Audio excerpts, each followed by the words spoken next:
Hi అండి, ముందుగా అందరికి కూడా తులా ఏకాదశి శుభాకాంక్షలు.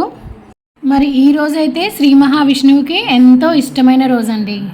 స్వామివారికి ఇష్టమైన రోజు అంటే ఆయనకి నచ్చినవి చేసి పెట్టాలి కదా, అందుకని ఈరోజు పేలాల పిండిని అయితే జొన్నలతో చేసుకోవచ్చు. ఒకవేళ టైం లేదనుకోండి, చట్నీ పప్పు ఉంది కదా, చట్నీ పప్పు షుగరు కలిపేసి ఒకసారి గ్రైండ్ చేస్తే అది పేలాల పిండి అవుతుంది. కానీ ఈ మధ్య అయితే ఎక్కువ బయట కూడా అమ్మేస్తున్నారు పేలాల పిండిని.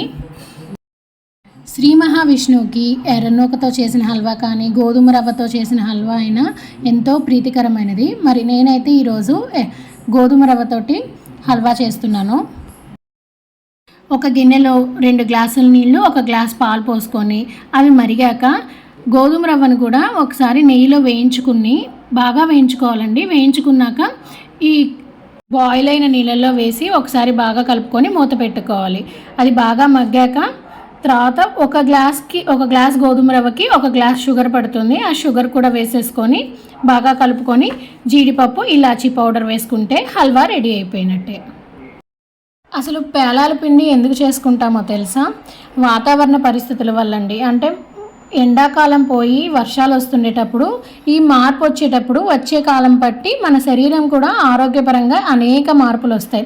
ఈ టైంలో శరీరానికి పేలాల పిండి వేడిని కలగజేస్తుందండి. అందువల్ల ఈరోజు తప్పకుండా పేలాల పిండిని ప్రసాదంగా తినడం ఆనవాయితీగా వస్తుందన్నమాట.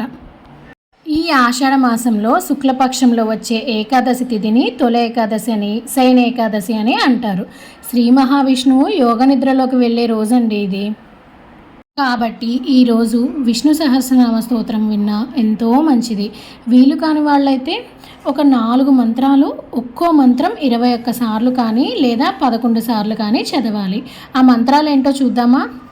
ఓం నమో నారాయణాయ, ఓం భగవతే వాసుదేవాయ, ఓం నమో భగవతే విష్ణవే నమః, క్రీం విష్ణవే నమః. ఈ మంత్రాలు ఒక్కో మంత్రము 21 సార్లు కానీ 11 సార్లు కానీ చదివితే ఎంతో మంచిదండి.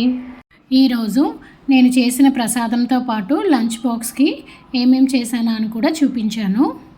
మరి నేనైతే ఈరోజు ఈ విధంగా చేసేసుకున్నాను. మరి మీరు ఎలా జరుపుకున్నారో కామెంట్ చేయండి. మరి మీకు ఈ వీడియో నచ్చినట్లయితే లైక్ చేయండి, షేర్ చేయండి, సబ్స్క్రైబ్ చేసుకోవడం మర్చిపోకండి. And thank you for watching.